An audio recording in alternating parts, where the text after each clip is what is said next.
America, anyway, is on the move. Hotel bookings are up as the economy reopens, and we head into the summer travel season. Lodging stocks have soared over the past year, even outperforming the overall S&P, which has done well. Joining us now is Hilton Worldwide President and CEO Christopher Nassetta.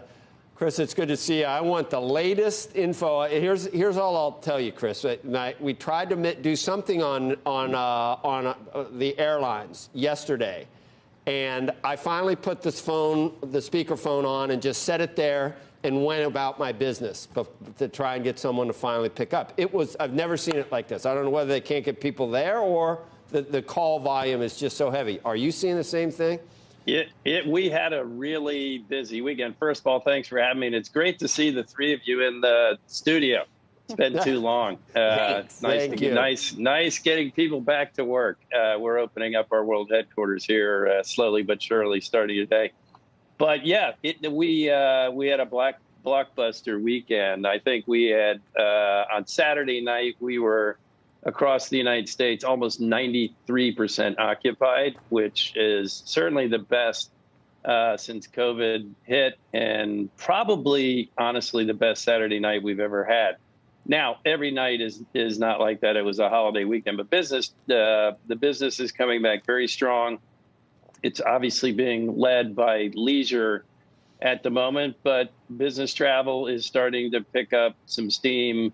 The meetings business is starting to pick up some steam. We would expect as we get into the fall of next year, you'll see a much steeper recovery curve on those two. But right now, this weekend was strong, and our bookings for this summer at this point are higher than we saw in 2019 at the peaks. So people are getting out. They're feeling safer as vaccination rates go up, and should be a really good summer for travel.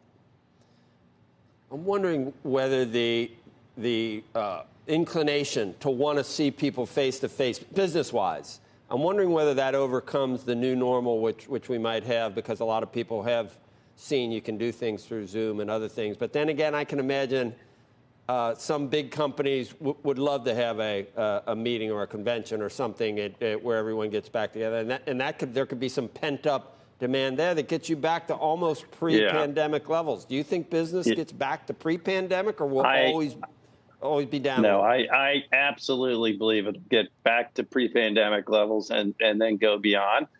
I mean, here's the thing. First of all, as you point out, Joe, there's a ton of pent-up demand. So that hasn't really in the business and the meeting side been released. But as we get into the late summer, particularly into the fall and into next year, that will be released. But as you go out, and I have been, and talked to a lot of our customers, on the group side, a lot of our big corporate customers. I mean, I think what they're telling you is this has been a difficult time. It's been, thanks to the technology that's been available, it's been manageable, but it's unsustainable. That they cannot build the culture of their company. They can't build the relationships with folks they need around the world. They can't collaborate, innovate, and do the things they need to do to drive their strategy and to drive alpha without having their teams and themselves out on the road. So I think the longer that people, got stuck in their basements or their closets, doing, video calls, I think the more it's pointed out to leaders across a broad range of industries that really business travel is a necessary part of doing business. But it's the raging, it's certainly the raging debate that I have on every call, every discussion I have with shareholders. I would bet a lot that when you get back to 23 and beyond, that business travel and group travel, in addition to the leisure business, will be back where it was in 2019 and growing beyond that. And that's certainly what history has said. Look at technology innovation has been around for a long time. I mean, there was a time, not to be pedantic, where we didn't have a telephone, and when that was invented, I guess you never needed to travel again. And internet and video conferencing, these are things that have been adapted more broadly and have been enhanced, but they are not new things. Chris, I'm sorry. Go ahead. Sorry. Somehow, there's so much to talk about. I wish we had more time. But real quickly, internationally, I think of Hilton more as a domestic focused company, but internationally, you're making huge investments. And is this the time to do that? You figure absolutely. Yeah. So we've been out around the world for 70 years. I mean, we're in 121 countries at this point, and if you look at our pipeline, which is the biggest it's ever been in our history, 60% of it at this point is outside the U.S. And that's the nice thing about a big diversified business like ours. Mm-hmm. It's a big world. And when some areas slow down, others speed up. Now, everything slowed down during COVID, make no bones about it.